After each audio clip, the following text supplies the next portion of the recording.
Welcome to Kenton's videos. Enjoy the video. You start by making sure the clip is already trimmed where you want the blur to begin. This saves time. Open iMovie and create a new movie project, then import that trimmed video clip. Tap the timeline to reveal editing controls. This is where you'll layer the blur. Once done, position the playhead at the first frame you want blurred. This first actionable step anchors the rest of the workflow and prevents redoing moves later.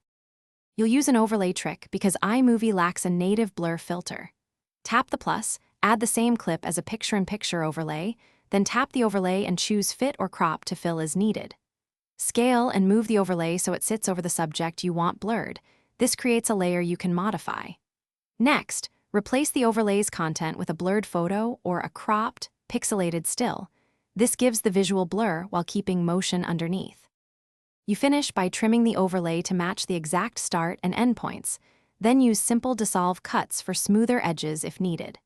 Export a short test video to inspect how the blur tracks with movement. If it drifts, make frame-by-frame micro-adjustments to the overlay position. If colors or edges look wrong, rematch the overlay aspect ratio or recreate the blurred still at a higher resolution. This usually resolves edge artifacts. Thanks for watching. Consider subscribing if we helped you.